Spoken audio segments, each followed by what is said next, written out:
Shalom, Jemaat Gereja Yesus Ketapang. Puji Tuhan untuk hari baru yang Tuhan sediakan bagi kita hari ini.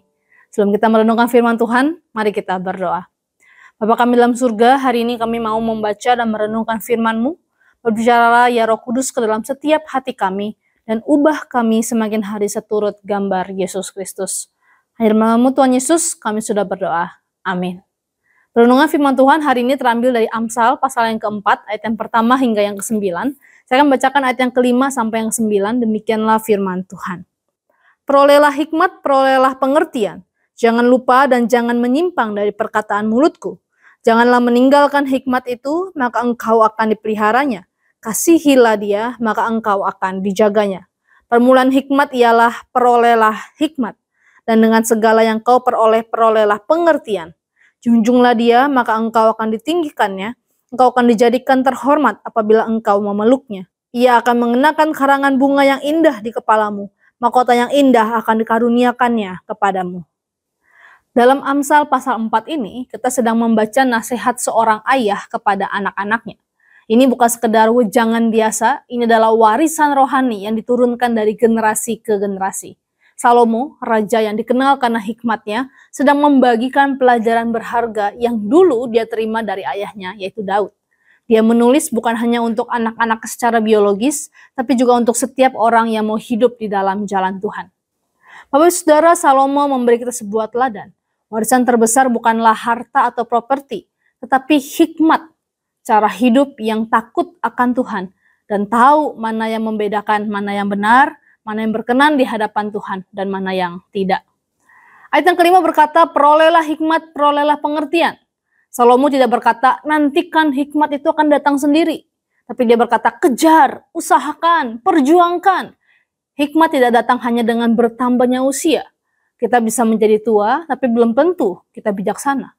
Karena itu mari kita terus mencari hikmat. Itu menjadi sebuah panggilan seumur hidup kita. Di usia berapapun kita berada, kita harus tetap menggali hikmat dari firman Tuhan. Dari dengaran akan tuntunan Tuhan dalam setiap keputusan yang kita ambil dalam hidup ini. Salomo berkata di ayat yang ke-6, janganlah meninggalkan hikmat itu.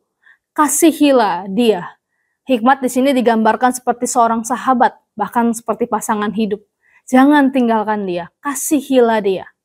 Dalam dunia yang sering memuji kepintaran dan prestasi, Salomo mengingatkan kita bahwa yang terpenting bukanlah berapa banyak yang kita tahu, tapi bagaimana kita menjalani hidup dengan bijak di hadapan Tuhan. Permulaan hikmat ialah perolehlah hikmat dan dengan segala yang kau peroleh, perolehlah pengertian. Ayat yang ke-7. Kalimat ini terdengar seperti sebuah pengulangan, tapi sesungguhnya ini sebuah penekanan.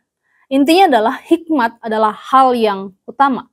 Apapun yang kita miliki, waktu, energi, pengaruh, bahkan sisa umur kita, maka kita perlu mengarahkan itu semua untuk mencari pengertian akan jalan Tuhan. Sebab yang akan bertahan hingga kekekalan bukanlah apa yang kita simpan di dunia, tetapi apa yang kita simpan di dalam hati dan iman kita kepada Tuhan. Ayat yang ke-8, junjunglah dia, maka engkau akan ditinggikannya, engkau akan dijadikan terhormat apabila engkau memeluknya.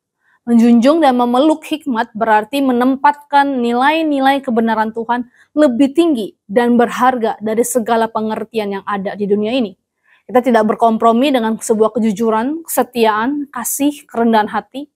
Dan Tuhan menjanjikan bahwa hidup seperti ini tidak akan sia-sia. Kita akan ditinggikan, dihormati, bukan dengan pujian dunia, tapi dengan hormat yang sejati dari Tuhan itu sendiri. Ia akan mengenakan karangan bunga, mahkota yang indah. Betapa indahnya janji ini Bapak Saudara. Hidup yang dijalani dengan hikmat akan diakhiri dengan kehormatan.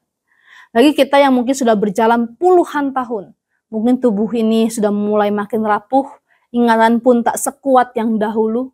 Tapi jika kita hidup ini dijalani di dalam kasih dan hikmat Tuhan, maka akan ada mahkota kemuliaan yang menanti kita. Bukan mahkota dunia, tapi mahkota dari Tuhan itu sendiri. Jemaat kekasih Kristus, firman hari ini mengingatkan kita, ada satu hal yang harus terus-menerus kita kejar dalam hidup ini, yaitu hikmat Allah.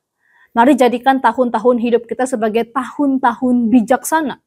Belajar dari firman setiap hari, bukan hanya untuk diri kita sendiri, tapi supaya kita bisa menuntun generasi di bawah kita dengan kasih, nasihat, dan teladan hidup yang penuh hikmat dan hormat kepada Tuhan. Dan kalau kita merasa sudah pernah gagal, sudah pernah membuat keputusan yang salah di masa lalu, maka janganlah menyerah, Bapak Ibu Saudara. Hikmat bukan soal masa lalu, tapi tentang pilihan hari ini. Pilihlah untuk hidup lebih bijak mulai hari ini. Peluklah hikmat itu, junjunglah dia, maka Tuhan akan menjaga, memelihara, dan menuntun hidup kita hari demi hari. Mari kita berdoa. Ya Bapa, ajar kami menghargai hikmat-Mu lebih dari segalanya.